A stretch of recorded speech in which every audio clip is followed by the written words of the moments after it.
The US president is to give a speech on Wednesday which will finally reveal his plan to fight the Islamic State militant group. To get more on that, I'm joined live now by Michael Maloof, security analyst and a former Pentagon official. Thanks for joining us.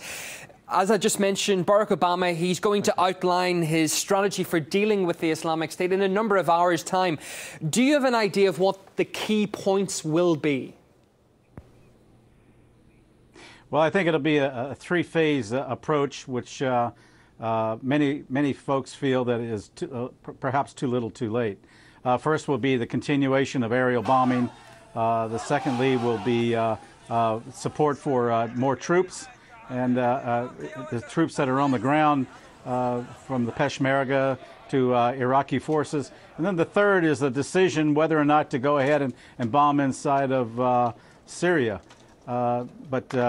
Again, this phased approach is telegraphing to the ISIS leadership just what our intentions are, and we've also announced that we're not going to have boots on the ground, which also is something that we should never be conveying publicly. And it's also been announced that Obama says he's got the authority for a military campaign. Does he not need the approval of Congress to go ahead with such a venture? Well, under the War Powers Act, he can operate, I believe, for about 45 days, and he has to report to the Congress. If he is going to commit large bodies of troops, he's absolutely obligated to do so. Now, he can operate as Commander-in-Chief for a specified period of time. Now, he has indicated he intends to go to the Congress. He's called in the leadership, and unlike his experience before, where he said he needed congressional approval to go and bomb Syria, which never occurred, and only because and resulted in him not taking any action. I think this time his tactic is going to be a little different, and so it appears. He's called in the leadership, he's briefed them, and I think that will basically, in effect, constitute going to the Congress so that he can undertake these other limited activities. Now, the standard viewpoints from experts is that it's going to take 3 years to defeat Islamic State. Can Washington actually spend that much time and effort doing this, fighting the group? Well, Washington alone cannot do it. It's very clear. It would have to rely on its allies, NATO, and that has created an issue by itself because NATO is really not up to the task. And we've seen that with NATO commitments in Afghanistan. There's no stomach, really, after a decade of war in Afghanistan by either the Europeans or even the people of the United States to re-engage troops on the ground. Secondly, the strategy is also going to call for getting Arab countries to go along. Well, half of them already contribute to ISIS financially and logistically.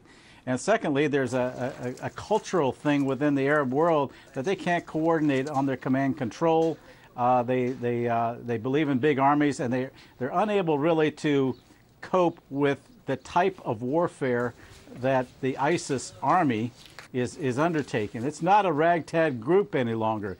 These guys are full-fledged army. They're very well trained. They're very well financed.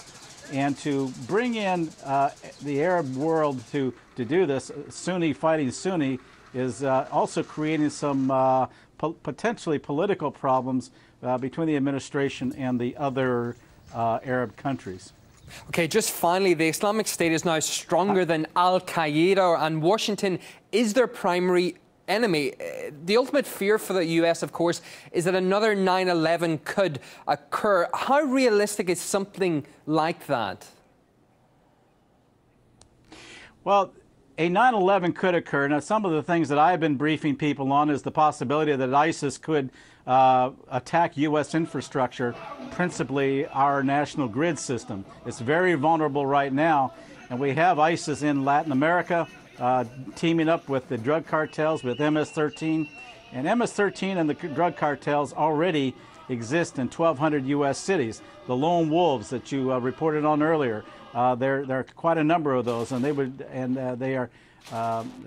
believe in and are dedicated to ISIS and what it believes in. I might add one other thing in terms of NATO. You have Turkey. Turkey has been a primary source financing and a conduit for jihadist fighters going into Syria. And it's going to be a question of whether Turkey is actually going to come along, even though it claims it no longer supports ISIS. But in reality, it is. It hasn't closed off its borders. It is taking in oil. And in fact, its interior minister has stated that he looks forward to sending Turkish businessmen into ISIS-occupied Iraq. So okay. This is we're going to have some serious problems ahead of us. Okay, Michael Maloof, security analyst and former Pentagon official, thank you for your input this hour.